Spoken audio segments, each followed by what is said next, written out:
do we have an epidemic of loneliness or do we have an epidemic of undateable men? Because the way people will preach about how, oh, it's because dating apps and social media or OnlyFans addiction. But you want to know who's the number one user of all of those things? Men. It's men, which has developed this like incel culture where they want to adhere to these traditional values where they felt entitled to things like a woman. Yet I'm like, okay, do you have the financial stability to buy a home with a wife who can't work and have 3 kids and financially support all of them? No, they are not financially stable, emotionally stable, mentally stable. Like there is no value. There is not value in the partnership, which makes them feel isolated and angry. And then they have to project that insecurity onto somebody else, namely women, right? It can't be our own fault. We can't come to terms with our own inadequacy. We have to convince ourselves it's the society, it's the other people, it's the this, when in actuality, you have nothing to offer.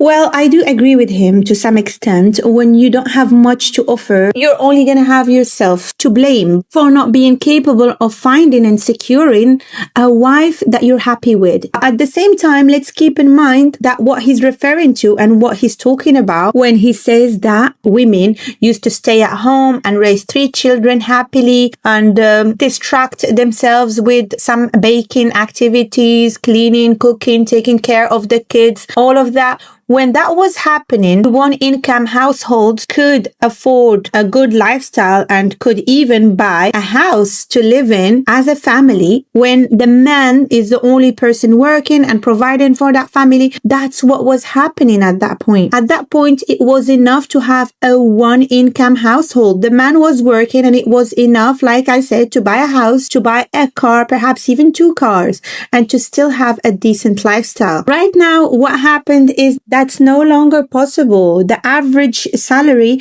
is not good enough to allow all of that. And on top of that, women are comparing because of social media. Every woman wants to have a luxury lifestyle. And as a result, even if the guy was someone who's a provider type who doesn't mind being the only one working when it comes to his household or his couple or his marriage, even if he was that type of a person, the woman still has to agree to live within his means. And like I said, that's not going to be very easy to do if she's going to be looking at everyone else on social media and comparing her own lifestyle with them. Still, I agree with some points that he said because I do think that men should instinctively be willing to provide for their women, even if they have little, even if they make little money, even if they have an average salary, the willingness to provide for his woman should be there. That's what makes a man masculine. He should be a provider regardless of his salary. If he thinks his salary is not good enough, he should strive to make more. He should go and get a degree and make that his life journey because he's a man. He has nothing else to fight for if not make himself the provider when it comes to his household, when it comes to his family, to his woman. And there are men that are very determined and they are very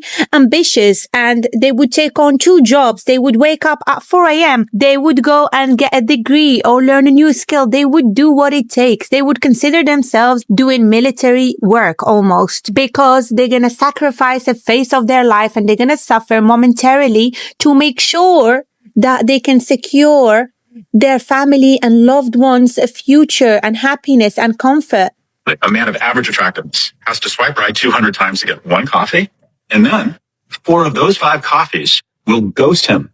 You can't tell women to lower their expectations, but this is the reality. When you ask a man if you could have a woman who had 80% of everything you wanted, 75% say, yeah, I'm on board. When you say to a woman, a man has 80% of what you want, 75% say that's not enough. His complaint is that average men get stood up for coffee dates as if women don't get stood up for coffee dates too. I guess it's only a tragedy when it happens to men. How are women both the problem and the solution? And they say that women don't have any power. The real issue is some of these average-looking men also have average salaries and of average height. They deserve the creme de la creme of women. They want Instagram baddies that have a degree in medicine. I wasn't going to talk about this topic without mentioning and talking about and shedding light on this specific aspect of it. Of course, there are men that are willingly making themselves undateable too. They are shooting for the top 5% of women when they don't even qualify. And then they would say that there is a loneliness epidemic and that nobody wants to date them and that women are so horrible all of a sudden. Men are also guilty of getting influenced by social media. Of course, not in the same way that women are. Because like I said, women are guilty of comparing their lifestyle to other women's, but men are going to do that with their women. They're not going to be happy with who they selected for a date. They're looking at all these Instagram baddies and they're thinking at times, look at her, man. He's not as good as me. He's not good at this specific thing the way I am. Yes, but if you look up her man's net worth, I'm sure that he qualifies. He qualifies. Don't worry about him. Worry about yourself. He doesn't want what he feels is his match. He wants more than his match, and they get disappointed when they don't get it. I'm confident that 75% of men are not okay with women being 80% of what they want. Because if that were the case, more of them would want to be getting married. They're looking for perfection. Then he says 75% of women wouldn't be okay with a man who's 80% of what they want. What's the 20%? Is the 20% weaponized incompetence? Is the 20% that he doesn't want to be a provider? Is the 20% that he's unfaithful? Because some men will say that that is the 20%. You keep telling single women that there's a loneliness epidemic as if it's their problem to solve. Women are not rehabilitation centers for broken men. Don't expect a woman to come along and fix what's broken. You do it. I fully agree with her. I have nothing else to add. And like she said, men that are unwilling to be providers, and that's what I'm going to focus on, don't qualify. They shouldn't have much to say. They shouldn't have this long list of criteria when they can't even do the basic thing that every man should do. When they expect the woman to contribute financially and to display this type of masculine energy when she's a woman, she's gentle, she's feminine, she's soft, she's gonna get pregnant. At some point, if the two of you decide to start a family, she shouldn't be expected to carry the financial burdens. As you know, I help single women date actively and strategically for marriage. And according to me, a man should always be willing to be the provider. Whether you want to work or you don't, that's up to you as a woman. And I do offer a program that is designed to help you find such a man, a potential husband, and the most suitable match for you within ideally 6 to 12 months.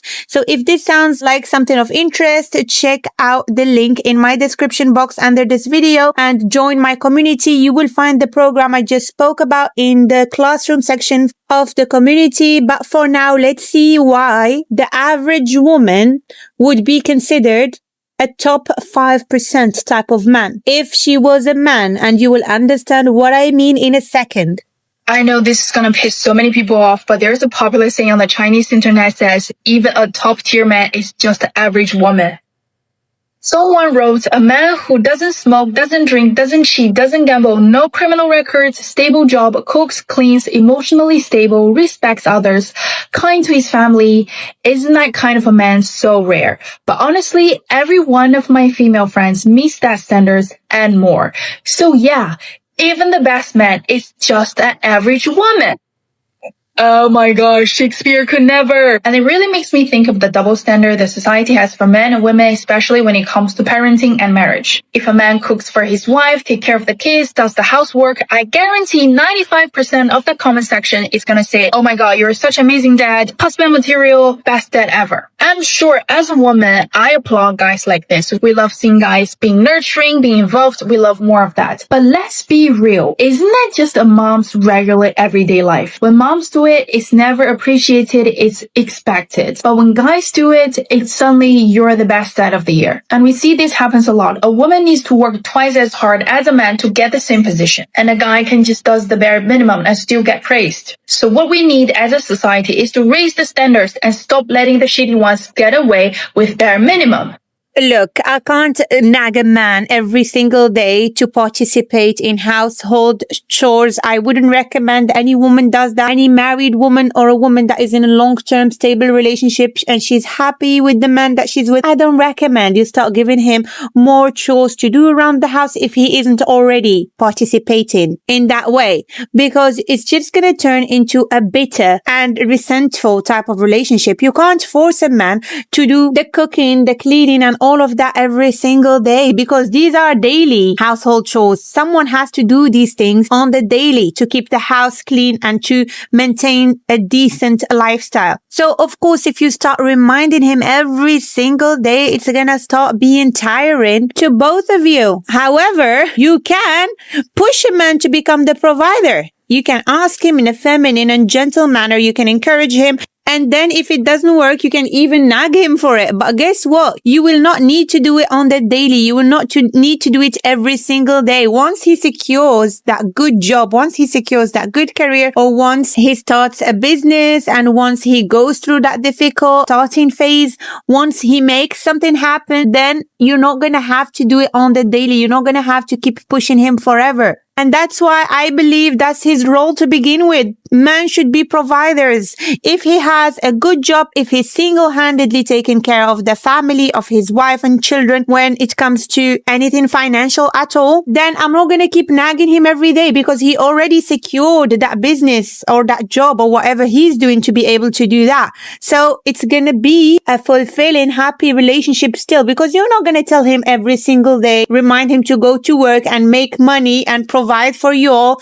You don't have to keep nagging him, because once he secures that business that he has, or that job, or whatever is allowing him to do that, it's going to be done. It's going to be permanent to some extent, or at least stable for 3 years, let's say 4 years, unless a tragedy happens. It is stable to some extent, and you're not going to have to nag him on the daily. So that's why by default, I think the least a man can do is be a provider. You're a man and you want to be responsible for the financial aspect of things. You want to bring the dough home.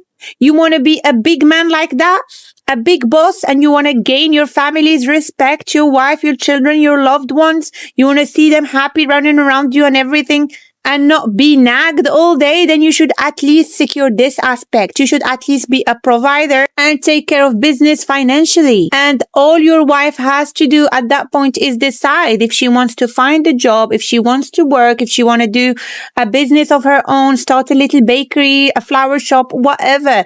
She can still do that after her children reach a specific age and they can go to school. If she's getting bored or whatever, of course she has the option of doing that, but she doesn't have to work and contribute financially when she's expected to do all of the other chores as well around the house. Anyway, if you watched up until here, may as well subscribe, and don't forget that you can join my community if you're dating strategically and actively for marriage as a single woman, and I will see you there.